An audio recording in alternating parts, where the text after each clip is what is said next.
Vamos al mensaje de esta tarde, de tardecita. El nacimiento titulé el mensaje de la Navidad. Un mensaje muy interesante que hoy estuve mirando, bosquejando nuevamente. Un mensaje que con el tiempo fui armando tipo un rompecabezas de todo lo que es la Navidad, de todos los años que pasamos la Navidad. Mi pregunta es para el pueblo, para ustedes, los que siguen la transmisión. ¿Qué significa la Navidad? ¿Qué significa la Navidad para cada uno de nosotros? Y cada uno de nosotros tenemos un concepto. Generalmente en lo que profesamos la fe cristiana dicen el nacimiento de Cristo, y con conocimiento dicen, sé que nació Cristo, pero no es la fecha real del nacimiento de Cristo. Sin embargo, hay cuestiones que a mí me hacen reflexionar y analizar, por ejemplo, lo que ocurre a nuestro alrededor. Porque estas fechas significan cosas diferentes para diferentes personas. Muchos ven en la Navidad como un día de fiesta, ¿sí o no? Muchos ven la Navidad como un día de fiesta. Otros lo ven como un feriado, día de descanso. Otros lo ven como nada, una fiesta pagana, no es completamente bíblica, el arbolito es del diablo, Satanás lo es el Papá Noel. Entonces, tipo, nada. No le gusta nada el consumismo, ni la parte comercial, ni nada, porque todo eso está al extremo, como se dice, de que no quiere saber nada de estas fechas porque no proviene de Dios y no hay ningún argumento bíblico sobre estas cuestiones. Sin embargo, la gente común, natural que nosotros vemos alrededor nuestro, el sistema, también ve la Navidad, y lo que vemos también nosotros son símbolos. Por ejemplo, vemos Papá Noel en los shoppings, en los super, también vemos arbolitos, vemos decoraciones. Vemos como un tiempo de utilizar este medio para la comercialización, que está muy bien, porque la gente presta atención en las ofertas, también en los comerciales, las redes sociales, la propaganda, las radios, periódicos, ofertas, ropas, productos, descuentos, promociones. Y además de esto, que como todos sabemos vivimos en un tiempo de pandemia, creo que viene bastante bien las ventas y el que se mueva también el comercio. Yo, si me preguntan a mí, ¿cuál es tu criterio, tu postura con respecto a esto, pastor? No me pongo a nada. Solamente estoy haciendo un análisis general de lo que vemos alrededor y el entorno nuestro. Yo no me opongo a nada. Estoy feliz que los comerciantes vendan, estoy feliz que se mueva el comercio. También no puedo negar que me gusta esta etapa del año. Si hay algo que no me gusta es que la gente se acelera mucho nomás, o pata malamundo, y nada no pasa. Ayer pasó Nochebuena, hoy es Navidad, mañana es lunes, hay que todo a trabajar, o sea, tranquilo nomás. Eso no es lo que me digo que no me gusta, pero bueno. Yo pasé muy tranquilo, no salí a mi casa en la Navidad y feliz de la vida tuve. Bueno, la palabra Navidad se define como la natividad de nuestro Señor Jesucristo, como ya le he mencionado, el nacimiento de Jesús, el Salvador, nuestro Salvador. La Navidad tiene solo un significado, y ese significado es el nacimiento del Rey de Reyes, Señores, Señores. Ahora quiero estudiar a profundidad con ustedes el concepto real de la Navidad. Y eso le oro a Dios, para que al salir de este lugar podamos comprender y tener un argumento sólido, y también aumentar nuestra fe cristiana en cuanto a lo que es nuestra postura con respecto a la Navidad. En Lucas capítulo 2:11 dice que es nacido hoy en la ciudad de David un Salvador, que es el Cristo del Señor. En realidad, como yo le decía y como la gran mayoría de ustedes lo saben, la fecha exacta de nacimiento de Jesús es desconocida. Estuvimos en un programa radial con Will el miércoles justamente hablando de esto, de las posturas también navideñas. Investigamos un poquitito que el historiador, padre de la iglesia, Clemente de Alejandría, escribió que porque pensaba él que Jesús podía haber nacido entre abril y mayo. También personas creían que Jesús había nacido alrededor de el tiempo en el cual el pueblo judío celebraba las Pascuas, ya que era un tiempo cuando los pastores estaban fuera de los campos, los rebaños, y más o menos en esa fecha. Otros historiadores también dicen que nació quizás en septiembre y octubre, pero no se sabe a ciencia exacta el día de nacimiento de Cristo. En la ciudad de Belén es donde nació el rey David y el rey de reyes, nuestro Salvador, Jesús. Nació en Belén. Ahora, yendo un poquitito más adelante, en Lucas capítulo 2:7, dice: y dio a luz a su hijo primogénito y lo envolvió en pañales y lo acostó en un pesebre porque no había lugar para ellos en el mesón. Este pasaje nos da una premonición que es cómo sería recibido el Mesías al mundo. No había lugar para él, o sea, no había ningún mesón, no había ningún, no solamente lugar, sino un hogar. Solo estaba el establo, y el establo representa un lugar marginado, indigno. Alguien resumió la biografía de Cristo de esta manera: comenzó en un establo, acabó en una cruz, y a todo lo largo del camino no encontró un lugar donde recostar su cabeza. ¿Cuál fue el escenario del nacimiento de Jesús? Jesús nace desamparado y solo con 2 jóvenes como padre. Aunque lo hace en la ciudad profética, estaba lejos de su familia. Viene a un lugar incómodo, maloliente establo. Nada más y nada menos que el creador de los soles y las constelaciones es calentado por la respiración de unas cabras y de unos burros. Se lo tapa con un trapo, se lo pone en un comedero de animales, quiere decir un pesebre, y no vino en las condiciones ideales, o al menos dignas. Fíjense un poco cómo fue su vida. Fue rechazado por su pueblo, fue rechazado por las autoridades romanas, por sus propios hermanos, porque sus hermanos creían que él estaba fuera de sí. Él se hacía llamar el Salvador, el Cristo, el Mesías, y lógicamente sus hermanos le miraban y le decían: algún jugador le falta a Jesús. No está, eso cuenta el Evangelio de Juan. Ellos decían que no estaba bien. Él decía a la gente: aquí están mis padres y mis hermanos. Y decía, Judas y Jacobo se miraban y decían: espera, pues nosotros somos hermanos y María es tu mamá. No, ustedes son mi familia, decía Cristo. Y eso lo hablaba a la multitud. Entonces creían que estaba fuera de sí. Fue negado por sus discípulos, traicionado por uno de ellos, por Judas Iscariote. Fue injustamente condenado y humillado, y nada más y nada menos que crucificado. En la cruz estaba con 2 ladrones. Imagínense, por un lado desnudo y expuesto, con 2 ladrones. Ese era el Salvador que venía a la tierra. Los religiosos se burlaron, los gentiles fueron indiferentes, y los discípulos no estaban. Hasta su padre lo abandonó a causa del pecado. Cuando él estaba en la cruz, él dijo: Padre, ¿por qué me has abandonado? Encontramos cómo se dio la primera Navidad en la Biblia, el nacimiento de Jesús. Esto está en Lucas capítulo 1 en adelante, y en el 1:26 cuenta que Augusto César ordena un censo y obliga a María y José a ir a un lugar al lugar de su nacimiento a empadronarse. Ella da a luz en Belén, y es el lugar donde se cumple la profecía que dice en Miqueas 5:2: pero tú, Belén Efrata, pequeña para estar entre las familias de Judá, de ti saldrá el que será el Señor de Israel. Vemos también con exactitud las referencias que da el médico historiador Lucas.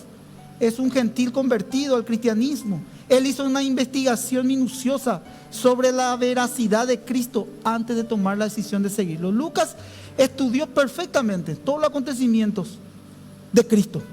Lo investigó, reflexionó, y él mismo presenta en Hechos de los Apóstoles capítulo 1, literalmente esto dice el historiador. A la carta de Teófilo se dirige y dice: las pruebas indubitables. Así, eso dice el escritor y historiador Lucas. Varias personas vieron a Cristo resucitado por un buen tiempo. Cristo se le había presentado y resucitado, y ese fundamento de la resurrección fue la primera carta de la fe cristiana que Pablo escribe después de 55 años, y a los Corintios enseña la doctrina medular de la fe cristiana. Eso está en 1 Corintios capítulo 15. en adelante, donde dice la palabra de Dios, parafrasear la escritura, dice que Cristo se le aparece a sus 12 discípulos, a 500 hombres a la vez, y también lo nombra a Cefas, Pedro, en la resurrección de Cristo. También Lucas menciona en el 1:5, habla de las autoridades civiles de la época, y en particular de un sacerdote, Zacarías, padre de Juan el Bautista, dando todos los detalles sobre él para corroborar la información. Así vemos también en Lucas 3:1-3, donde los datos de las autoridades y lugares geográficos donde están estas personas fueron de influencia. Ahora, ¿qué pasó? También tuvo un paso terrenal Jesús, y esto es muy importante.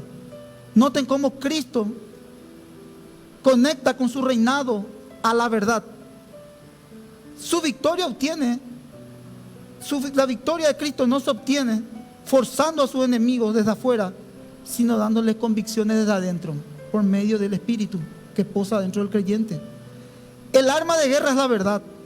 El reino de Cristo está compuesto por hombres y mujeres que se han sometido voluntariamente a la verdad de Dios.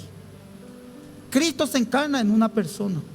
En Juan 18:36-38, ustedes van a poder entender por medio de la palabra de Dios lo que yo le quiero decir. ¿Qué decía el Señor en Juan capítulo 18?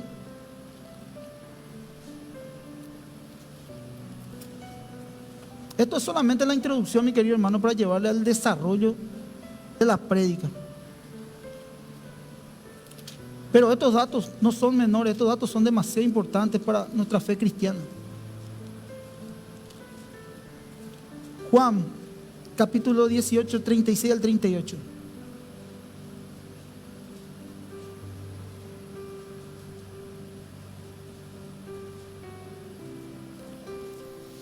Dice la palabra de Dios. ¿Estamos? Decía que el arma de guerra era la verdad, y que el reino estaba compuesto por hombres y mujeres que han sometido voluntariamente a la verdad de Dios, que Cristo se encarga en su persona. Decía esto, palabras de Jesús: mi reino no es de este mundo. Y si mi reino fuera de este mundo, mis servidores pelearían para que yo no fuera entregado a los judíos. Pero mi reino no es de aquí. Le dijo entonces Pilato: ¿luego eres tú rey? Respondió Jesús: tú dices que yo soy rey. Tú dices que yo soy rey. Para esto he nacido y para esto he venido al mundo, para dar testimonio de la verdad. Y todo aquel que es de verdad oye mi voz. Palabras de Jesús. Entonces él decía que su reino no era de este mundo, que si verdaderamente era de este mundo, habría luchado con los reinos de este mundo. ¿Y cómo se defienden los reinos de este mundo? Por medio de la fuerza. O sea, iban a decir: íbamos a pelear para que yo no sea entregado. Sin embargo, él nunca se aferró a lo terrenal. Él vino con un propósito a la tierra. Él caminó ese periodo de tiempo en la tierra para cumplir el propósito por el cual él había venido. Y también se cumple la profecía de Malaquías, donde dice que ya no es con ejército ni con espada, sino con su Santo Espíritu. Anteriormente, en la antigüedad, las peleas eran por medio era una lucha donde cada soldado, para que ustedes tengan una gráfica, tenía aspectos del soldado romano. O sea, tenían un casco, tenían una espada, tenían un escudo, tenían unas botas, y desde chico se le enseñaba a la pelea. ¿Por qué? Porque cada pueblo tenía que pelear para ganar territorio, entre filisteos, los hebreos, los cananeos. Entonces la pelea era territoriales. Cuando Malaquías profetiza que ya no va a ser esa pelea a cuerpo, sino que va a ser con su Santo Espíritu, se estaba refiriendo a esto. Sin embargo, nosotros hasta hoy en día vemos que las guerras en este mundo, las diferencias que hay en cuanto a lo que son las naciones, la lucha de poderes. Claro, ¿dónde vos le ves a Cristo ahí? Sencillamente esto, hay que usarle el sentido común. No era de este mundo, no es de este mundo. Porque las batallas que se libran espiritualmente son completamente distintas.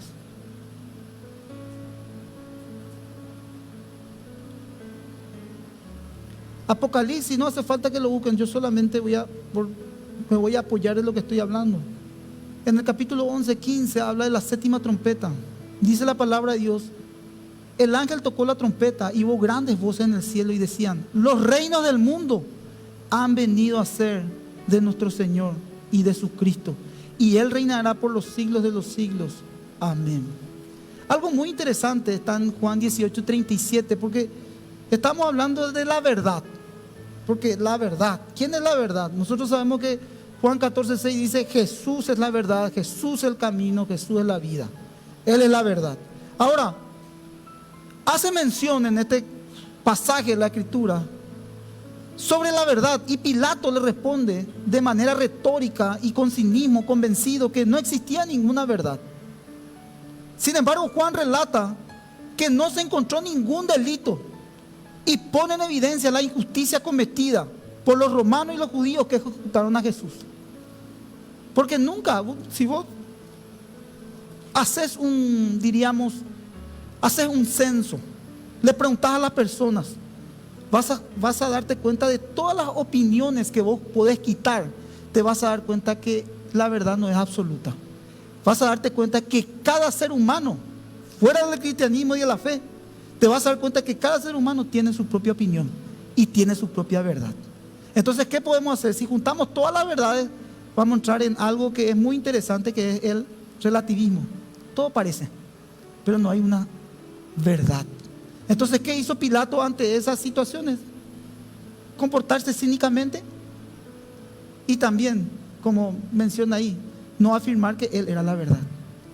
Nada nuevo cambió hasta hoy. Conocemos versiones y gente que dice: todos los caminos llevan a Dios. No llevan todos los caminos a Dios, solamente hay un camino a Dios. O también escuchamos: todos los caminos conducen a Roma. No. Nosotros sabemos que solamente hay un camino, hay una verdad y una vida. Ese es nuestro Salvador. Entonces, por eso le decía, las opiniones, las verdades. Y acá irá Juan otra vez un poco más fino, en 1 Juan 1:6. Dice que si decimos que tenemos comunión con Él, pero andamos en tinieblas, mentimos, porque no practicamos la verdad. Entonces, ¿qué está diciendo Juan? Está apelando a la conciencia y a la coherencia del cristiano. Porque vos decís: gloria a Dios, pastor, yo tengo la verdad, yo sé quién es la verdad. Es el único mediador entre Dios y los hombres.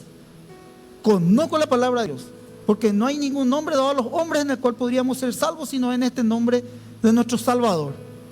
Afirma su fe cristiana, pero no se conduce coherentemente. Entonces Juan dice: analízate si verdaderamente esa verdad la conoces racionalmente o si la practicas.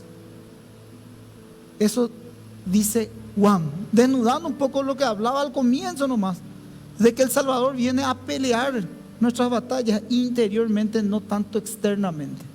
Porque solamente esas convicciones las puede recibir un creyente que ha recibido a Cristo y que posa sobre él el Espíritu Santo. También entendemos nosotros que al profesar la fe cristiana, ya el Espíritu está dentro tuyo. No solamente porque hiciste tu profesión de fe, no. Puedo entender que es por medio de la gracia de Dios. Puedo entender que es por medio de la gracia de Dios. Y el Espíritu que está en vos te convence de pecado, de justicia y de juicio. Entonces lo único que Juan está diciendo es: asincérate. Porque podemos conocer inclusive la doctrina fundamental del cristianismo. Y la exhortación de Juan es a vivir como tal. O si no, andamos en tinieblas, pecamos, mentimos y no practicamos la verdad. Lo que está mencionando Juan en este texto es que el creyente debe marcar la diferencia, caminar con la verdad y la libertad. Y la verdad y la libertad es Cristo, el único camino al Padre. Jesús dijo afirmando: yo soy el mediador, ningún nombre dado a los hombres, como yo mencioné. Ahora, algo muy interesante también que tenemos que mencionar hoy, que no podemos dejar de mencionar, porque estamos haciendo un análisis de los acontecimientos de la Navidad, el nacimiento de Cristo. Pero hay algo fundamental en esta doctrina, que es la encarnación. La doctrina de la encarnación es fundamental para que nosotros podamos tener más firmeza en nuestra fe cristiana. Y vos me decís, ¿cuál, pastor, es la doctrina de la encarnación? Bueno, la doctrina de la encarnación básicamente está en Juan capítulo 1, el verbo de Dios hecho carne. Juan 1:1 dice, y el verbo era con Dios y el verbo era Dios. ¿Cuál era el verbo? La palabra misma de Dios en el hombre encarnado. O sea, Cristo era hombre y al mismo tiempo era Dios. Esa es la doctrina de la encarnación. ¿Dónde podemos ver esto? Y este es el desarrollo de la prédica. Abramos nuestra Biblia en Filipenses capítulo 2. Mucha información, gente, ¿eh?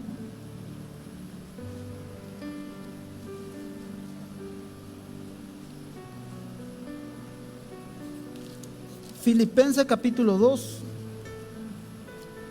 Efesios, Filipenses. Específicamente vamos a estudiar este texto del capítulo 2, la humillación y la exaltación de Cristo.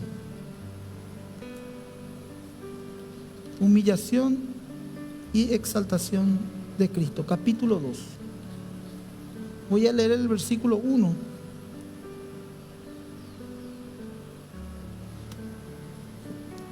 Dice la palabra de Dios. Por tanto, si hay alguna consolación en Cristo, algún consuelo de amor, si alguna comunión del Espíritu, si algún afecto extrañable, si alguna misericordia, completad mi gozo, sintiendo lo mismo, teniendo el mismo amor, unánimes, sintiendo una misma cosa.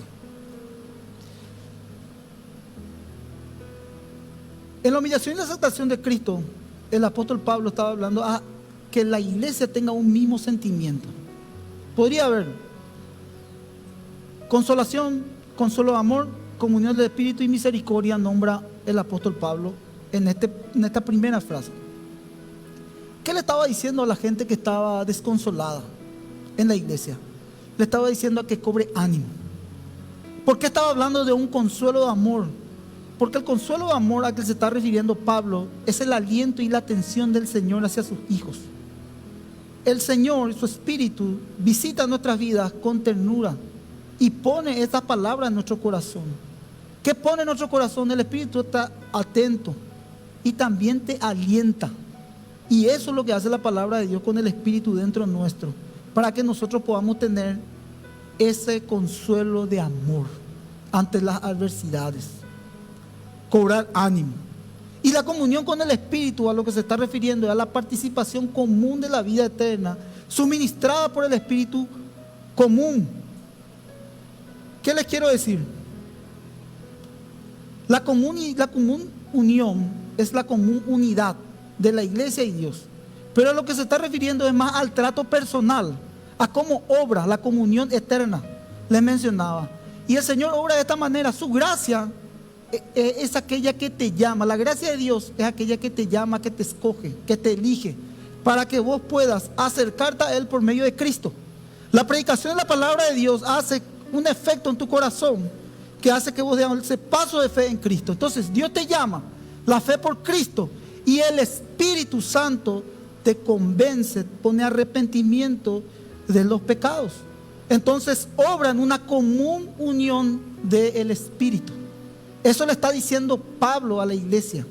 Entonces le está instando a que eso la iglesia sienta y que todos los creyentes en ese tiempo y en este tiempo podamos sentir lo mismo.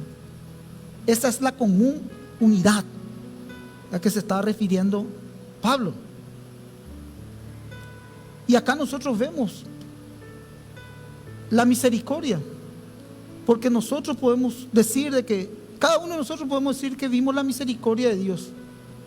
Y la misericordia de Dios, ¿cómo podemos definirla, pastor?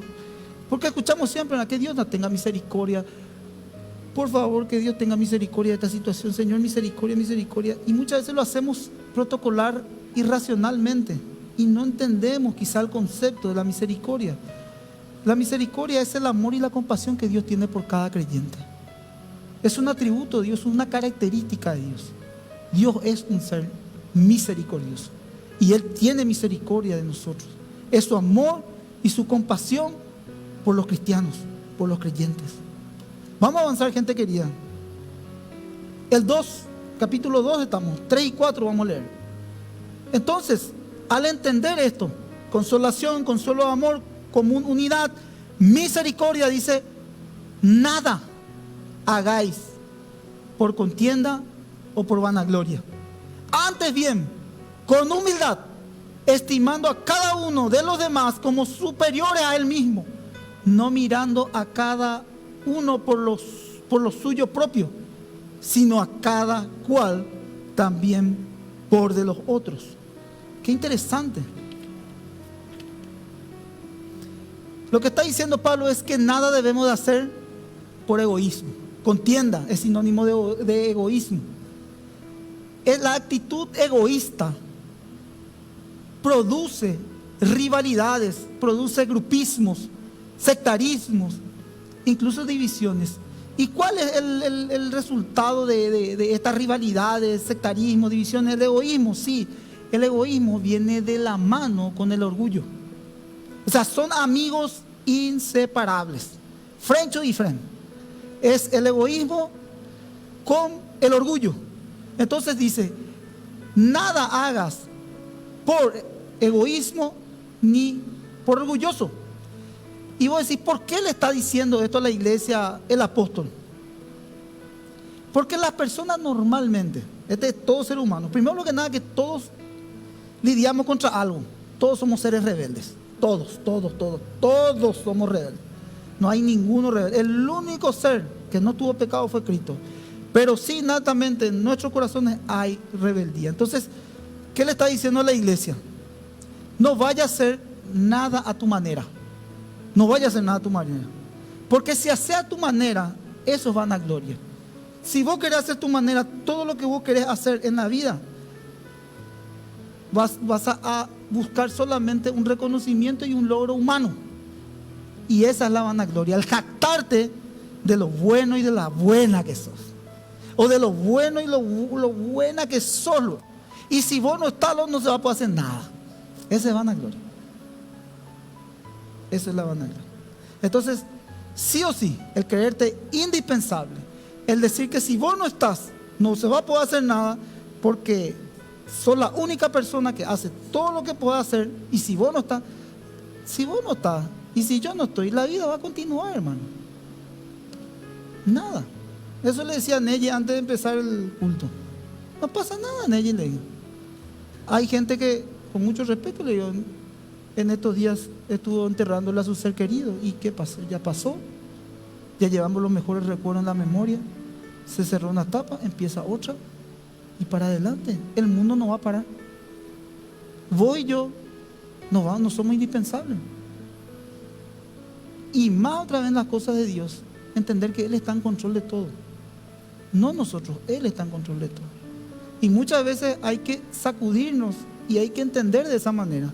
Porque yo sé que acá hay profesionales, hay líderes, gente trabajadora de influencia, gente exitosa en las ventas, de todo habemos. Y muchas veces pensamos así. Y está mal. Está mal. Está mal. Todo lo que nosotros tenemos, y esto es lo que vamos a estudiar, y todo lo que hacemos, tenemos que atribuirle la gloria a Dios. La gloria a Dios. Si algo me gustó del mundial es la actitud de Messi, entre paréntesis. ¿Por qué? Porque decían, Dios, le decían a Messi. Y él decía, no confundas. Hay una frase que pasa así, dice, no confundas. Dios es aquel que me dio el talento, atribuyéndole la gloria a Él. Yo creo que atribuyéndole esa gloria a Él, no sé si lo hizo con el entendimiento, con la conciencia, o si ya fue predicado. No sé, no tengo conocimiento. Pero algo ahí hay. Algo hay. Porque cuando un ser humano entiende eso, de que todo es de Dios, y que nosotros estamos aquí por la misericordia de Dios, porque Dios hace y nos vamos, entonces ahí hay una conciencia y andamos humildes. Y eso es lo que quiero explicarle en esta tarde. Filipenses 2:5 dice: haya pues en vosotros el mismo sentir que hubo en Cristo Jesús, el cual siendo en forma de Dios, no estimó a ser igual a Dios como cosa suya de a que aferrarse. Le hablaba yo de esto. La humildad es la actitud correcta de un cristiano. Un siervo y una sierva de Dios se tiene que caracterizar por ser humildes. Cristo es el ejemplo supremo de humildad sin orgullo y egoísmo. Ahora voy a ir al 7:11 sin parar. Quiero ir al 7:11 sin parar. Dice la Biblia en el 2:7:11: sino que se despojó a sí mismo tomando forma de siervo, hecho semejante a los hombres, y estando en la condición de hombre se humilló a sí mismo, haciéndose obediente hasta la muerte y muerte en cruz. Por lo cual Dios también exaltó a lo sumo y le dio un nombre que es sobre todo nombre, para que en el nombre de Jesús se doble toda rodilla, los que están en los cielos y en la tierra y debajo de la tierra, y toda lengua confiese que Jesucristo es el Señor, para gloria de Dios Padre. Entonces hablamos que la humildad debe ser la actitud correcta de un creyente. También hablamos que el ejemplo de humildad es Cristo. Ahora, nosotros escuchamos mucho y también utilizamos versículos que el que quiera ser el mayor que sirva, Jesús vino a servir, no a ser servido. Entendemos de esto. Pero acá quiero hilar más profundamente, porque esto es lo que me dejó analizando y giró mi mensaje a entregar esto en esta tarde. Cuando menciona a Jesús, Él se despojó a sí mismo, quiere decir que se vació. Cristo, hablando así en un plano espiritual, vivía en privilegios. ¿Cuál era el privilegio que tenía? De estar y disfrutar cara a cara con Dios, estar en un lugar de plenitud y de gozo. Entonces cuando Él viene a la tierra con un propósito, Él se despoja. Por eso es impresionante cómo Pablo describe esto. Y presten atención, cuando Él se despoja de sí mismo, dice que se vació. Y la palabra griega viene del término teológico kenosis, que corresponde a la doctrina de la encarnación de Cristo, el verbo hecho carne. Ahora, al despojarse de sí mismo y convertirse en hombre, no es que cambia su naturalidad, no es que deja su divinidad para ser hombre 100%. No. Él es hombre y es Dios. No deja. Él se despoja así de cosas importantes, y eso es lo que yo le voy a mencionar. Pablo enseña que Él se despoja y que renuncia a aspectos importantes. Por ejemplo, yo le mencionaba, renuncia a la gloria, a la relación cara a cara con Dios, el disfrute continuo de su gloria. Le decía yo, la plenitud. De eso se despoja. También se despoja y renuncia a la autoridad independiente, porque durante su encarnación se sometió por completo a la voluntad de su Padre, y también se sometió a la dirección del Espíritu. Renunció a las riquezas eternas. ¿Saben quién era nuestro Salvador? Cuando estuvo acá en la tierra fue pobre, poseyó pocos bienes y tuvo que sentir la ira plena de su Padre hacia el pecado humano mientras estuvo en la cruz.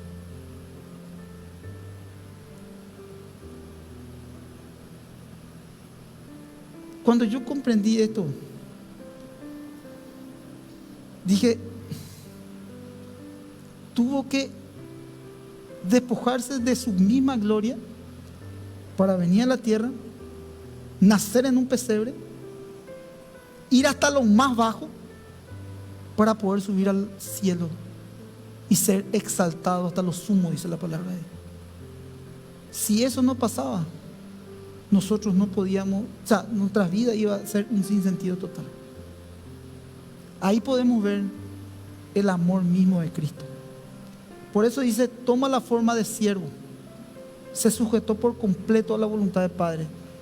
Hay un evangelio que habla muchísimo de justamente, es el evangelio de Juan, que habla siempre a Jesús ligado al Padre. Todo lo que Jesús menciona, Juan le mira de ese aspecto. Y Juan es un evangelio muy espiritual. Donde está Juan, él siempre está ligado al Espíritu. También Efesios tiene mucha concordancia que Pablo lo hace también en concordancia con el Evangelio de Juan. Se sujetó completamente al Padre, semejante a los hombres. Cristo, siendo Dios, se identificaba con todas nuestras necesidades. ¿Qué yo te quiero decir? Que siendo Él mismo, Él sentía todas las debilidades humanas también. Se cansó, lloró, fue tentado en el desierto. Toda esa capacidad, la misma capacidad que vos y yo tenéis, todas nuestras debilidades también Cristo la tenía. Hay una diferencia, nosotros somos pecadores, caímos. Cristo nos restaura, lo conocemos a Él. ¿Cuál es la diferencia? Cristo nunca pecó. Si tan solo Cristo tenía un solo pecado, Él no iba a poder resucitar. Él fue juzgado ante todas las leyes del judaísmo y no se halló en Él ningún pecado. Por eso que Él nuevamente asciende a los cielos. Por eso dice la palabra de Dios que se humilló a sí mismo. Y ante la humillación propia de su encarnación, se hizo todavía más humilde.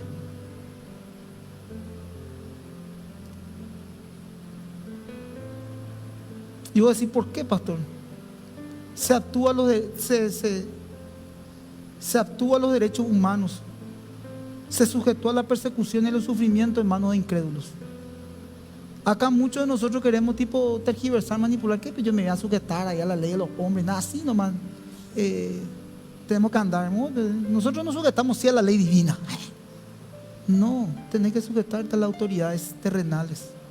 Dice la palabra de Dios que ninguna autoridad está puesta si no es de parte de Dios. Eso dice el libro romano. Nosotros tenemos que entender que sí o sí nosotros tenemos que cumplir nuestros deberes constitucionales como creyentes. Tenemos que sujetarnos a los hombres, tenemos que cumplir. Cuando vos estás en un trabajo, en una función, en una entidad trabajando, tenés que sujetarte a esa entidad, a esa función. Por eso que vos tenés que saber lo que vos estás haciendo cuando vos estás firmando el lugar del trabajo, donde vos estás, donde vos pisás, donde vos te quedás. Cuando son incompatibles, siempre yo le digo a los hermanos, bueno, no es en tu lugar, no vaya a volverte loco. Empezá a orar y a buscar mientras se da ese proceso, para que no te lleve el sistema del mundo, no te consuma o no pase necesidades. Utiliza un poco la razón, ¿verdad? Y vos te vas dando cuenta, porque hay lugares muy difíciles también, y todo tipo de gente, y todo tipo de trabajo. Pero, ¿qué voy a decir? Yo no voy a hacer esto, y vos firmaste un contrato que debes hacer eso. No, a mí no me permite mi fe cristiana, entonces tenés que renunciar. Lo que Cristo dice, renunciar. Y ahí está, muchos andan en dos aguas por la muralla que divide, por eso yo le llamo así. Y caminando, porque es difícil. La misma cosa, hay gente que se quiere casar, pero no se quiere casar por civil, quiere casarse por religioso. No le caso. Tiene que casarse primero ante la ley de los hombres y después casarse por iglesia también. Ordenarse, eso se llama orden. Eso es lo que Cristo estableció en su palabra. Estableció. Incluso, yo les digo, bro, primero casate y ahí casate por civil. Eso es lo primero que tenés que hacer. Porque ahí ya te sujeta la ley de los hombres, por lo menos. Si es en el contexto de casamiento, si es en el contexto de trabajo, hace cumplir tu contrato. Y así tenemos que andar, gente querida. Así tenemos que andar. Es un orden. Es un orden. Si te multan si no estás al día con tu compromiso, con tu registro, con tu habilitación, y te multa el zorrorí, no tenés que vos, diríamos, coimearle. Gracias, Víctor. No tenés que coimearle, tenés que agarrar y decir, disculpa, oficial, ella ha puesto la factura. ¿Y qué va a hacer? Te duele tu corazón y tu bolsillo también. Y pero ella, pota. Le conté yo ya a usted ya la historia que me iba a la noche a buscar a Lore y a las nenas, y había una barrera policial y estaba mi Biblia, y todavía no era pastor yo, pero estaba haciendo información ya ahí, pero mi Biblia lo decía Biblia pastoral, lo decía así. Ahí. Y me paran al costepe, a Camón, tranquilo, gracias a Dios. Tu registro, paso yo. Mira, habilitación. Y mira mi Biblia y me mira la cama. Va a ir guapio cristiano y me dice, tu registro está vencido. Ya, choro oficial. che, disculpana, ¿cómo? Sí, me dijo, 20.000 guaraní, esto ya fue hace años, muchachos, así que tranquilo, no. Y me dice, 20.000 guaraní, acá con la municipal de Lambareco, ¿dónde voy a vivir? No, yo vivo acá a la vuelta. Bueno, acá tenés que venir y andar mañana a la mañana a pagar. O si no, déjame tu registro, yo me te pago. ¿Será? ¿Cómo voy a tener tu bill y ahí no vas a pagar tu registro? Me puse demasiado mal, ¿será? Mi corazón, no me multó ni nada, pero yo prefería nomás que no me diga nada y que me multe. Desde esa vez te prometo que pasa así un día y el Espíritu Santo me dice, anda a pagar ahora tu registro. Y ya pago mi registro, pago esto, pago aquello. Ay, mi habilitación, de todo pongo, de más, porque demasiado mal me hizo que me retó ese oficial que era creyente. Y cierto, yo creo lo que Dios lo usó. Porque si no, sinceramente nosotros no queremos acomodarnos a ese sistema. Igualmente nuestras obligaciones básicas, nuestros pagos. Ay, mi querido hermano, vos luchás, yo también, todos luchamos, pero tenemos que vencer. Bueno, eso es la Navidad. Para que sepan el concepto de Navidad.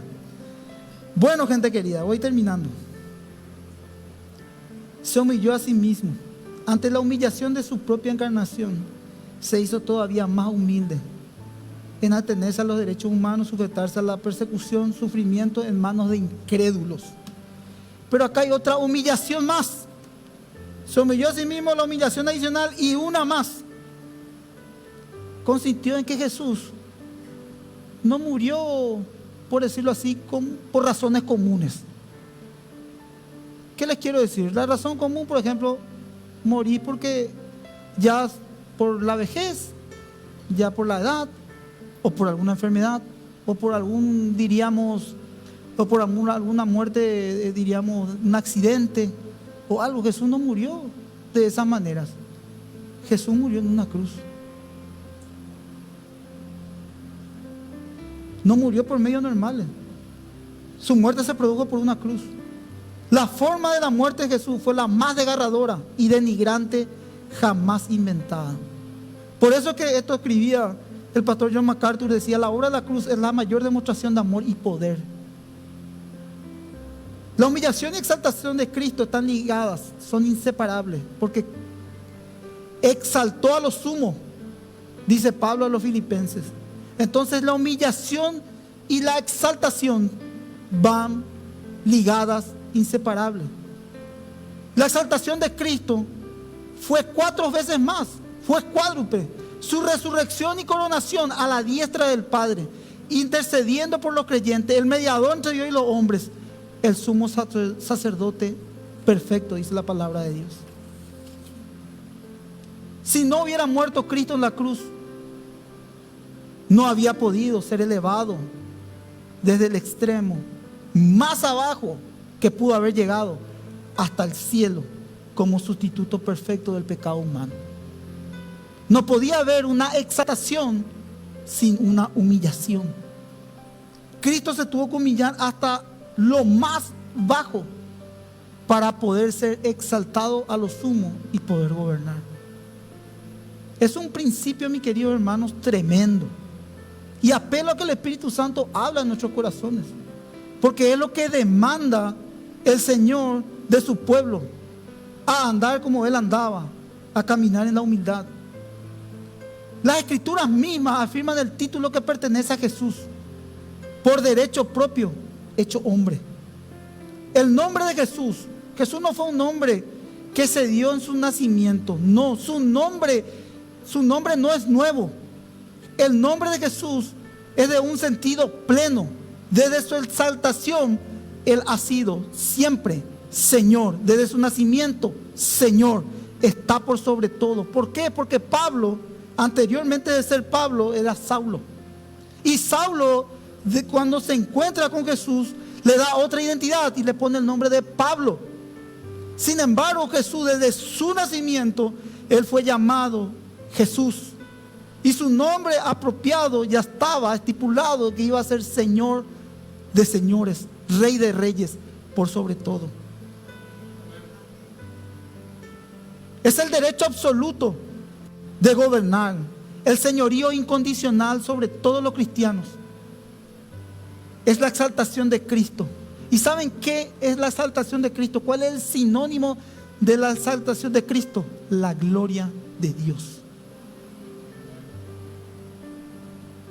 El pastor John MacArthur hoy miraba una frase en las redes sociales que puso esto: un niño nacido para morir, pregunta. Un niño nacido para morir. Y él hace referencia a esto. Si entendés esta frase, un niño nacido para morir, entendés qué es la Navidad y el concepto de Navidad.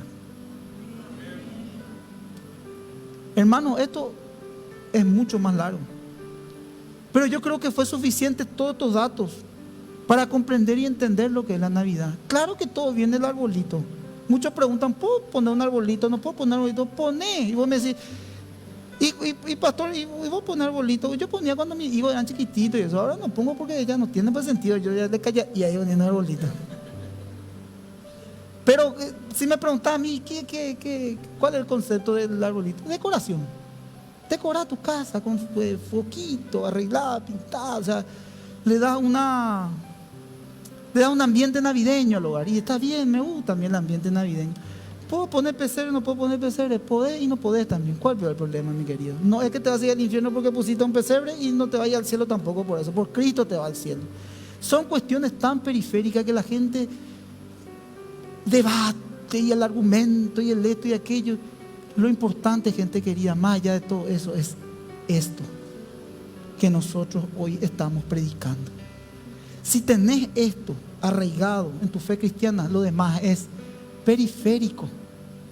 No atenta ante esto. La exaltación, la humillación y la exaltación de Cristo. La doctrina fundamental, encarnación, el verbo de Dios en el hombre. Cristo mismo siendo hombre, siendo Dios. La doctrina de la encarnación, el nacimiento también de Cristo. La concepción misma en María por medio del Espíritu Santo. La obra de la cruz, la muerte, la pasión, muerte y resurrección de Cristo. El camino, la verdad y la vida, Jesús.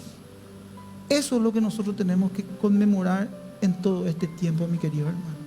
Más allá de festejar, más allá de no festejar, más allá de hacer lo que nosotros hacemos, dejemos de hacer, esta es la verdad. Y esta verdad, mis queridos, tiene que estar en nuestros corazones y producir un efecto de transformación en nuestra vida para que genere esa bendición. Y yo me decía: ¿por qué, pastor? Porque en la obediencia hay bendición. Amén, hermanos. Podemos ponernos de pie. Quiero orar por ustedes. Puntualmente son las 8, hora de culminar el culto. Y quiero orar por ustedes para que estas verdades sean puestas e instaladas en sus corazones, en el nombre del Señor. Bendito Padre, oro pidiéndote lo que hemos predicado en este día de la Navidad, Señor. El nacimiento.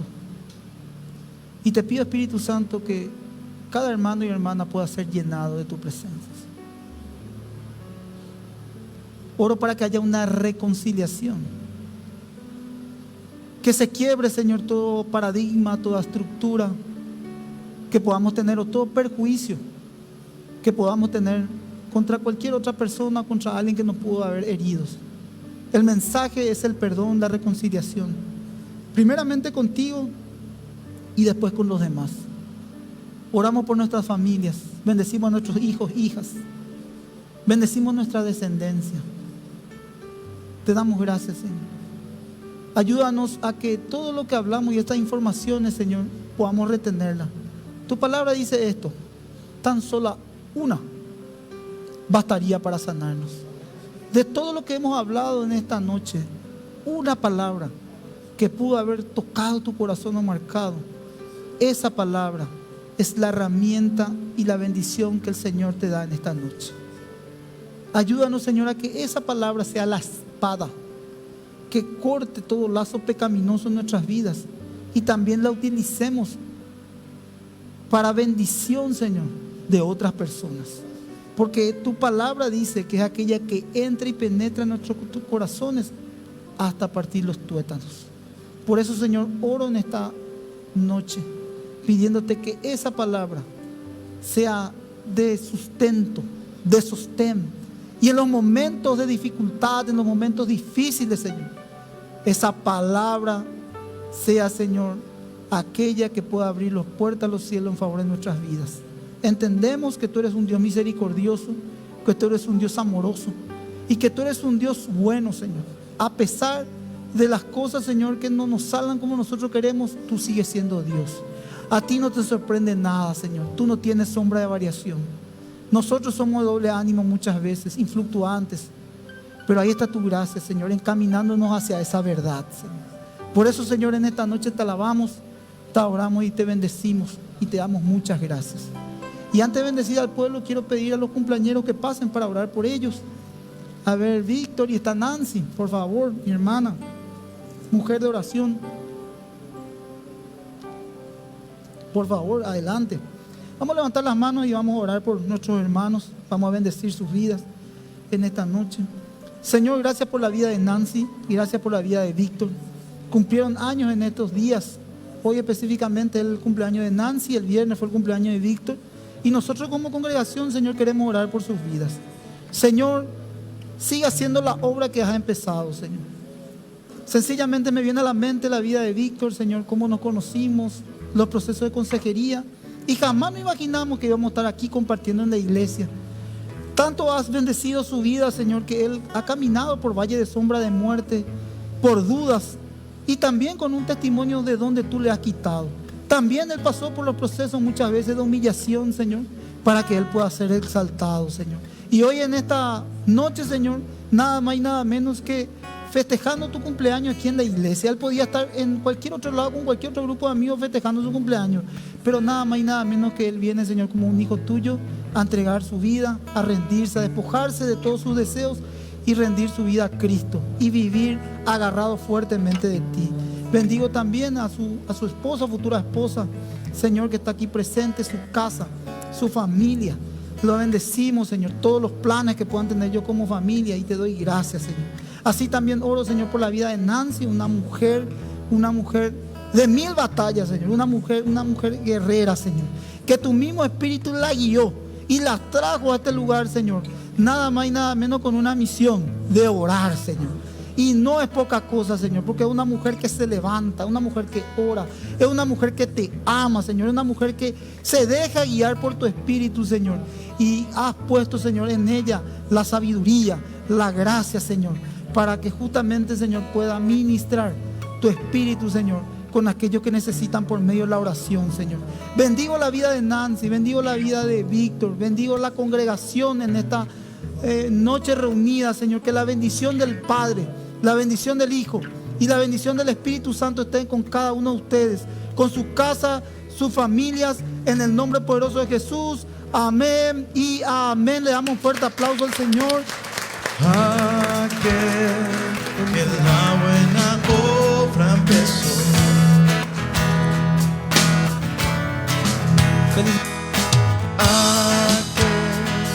Que la buena obra empezó. Será fiel en completarla. Él es fiel en completarla. El que la comenzó será fiel en completarla en ti.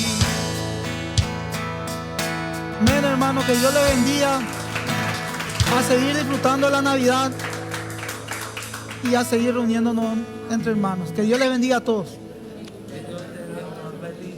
Nos vemos el miércoles.